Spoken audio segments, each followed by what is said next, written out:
धर्म में सभी देवताओं का कोई न कोई वाहन अवश्य है। भगवान शिव के वाहन नंदी हैं।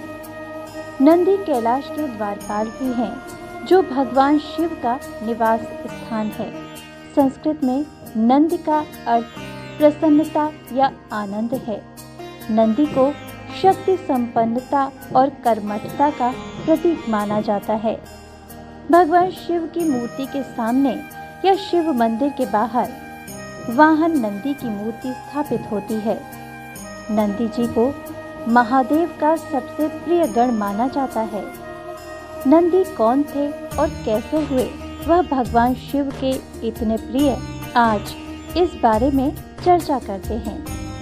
पौराणिक कथा के अनुसार शिलाद ऋषि ने भगवान शिव की घोर तपस्या के बाद नंदी को पुत्र रूप में पाया था। शिलाद ऋषि ने अपने पुत्र नंदी को संपूर्ण वेदों का ज्ञान प्रदान किया। शिलाद ऋषि के आश्रम में एक दिन मित्र और वरुण नाम के दो दिव्य ऋषि पधारे। नंदी ने इन ऋषियों की सेवा की। जब ऋषि जाने लगे तो उन्होंने शिलाद ऋषि को तो लंबे और खुशहाल जीवन का आशीर्वाद दिया, लेकिन नंदी को उन्होंने आशीर्वाद नहीं दिया। शिलाद ऋषि ने दोनों से ये कारण पूछा कि उन्होंने नंदी को आशीर्वाद क्यों नहीं दिया। इस पर ऋषि ने कहा कि नंदी अल्पायु हैं।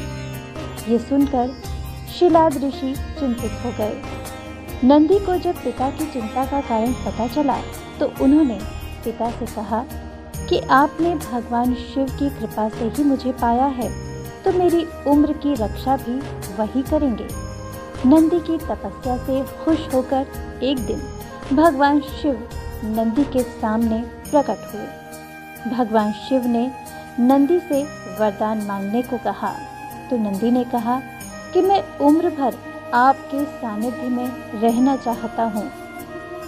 इस पर भगवान शिव ने उनको बैल का चेहरा देकर अपने वाहन और गणों में सर्वश्रेष्ठ गण के रूप में स्वीकार कर लिया। इसके बाद देवों के देव महादेव ने माता पार्वती की सम्मति से सभी गणों, गणेश और वेदों के समक्ष गणों के अधिपति के रूप में नंदी का अभिषेक करवाया।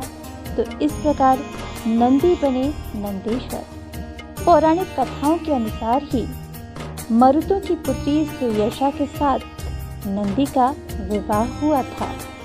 आप हमारे संत वाणी चैनल को सब्सक्राइब करें, वीडियो को लाइक करें, शेयर करें और हाँ, बेल आइकन पर क्लिक करना बिल्कुल ना भूलें, ताकि हमारी किसी भी वीडियो की सूचना सबसे पहले आपको मिले।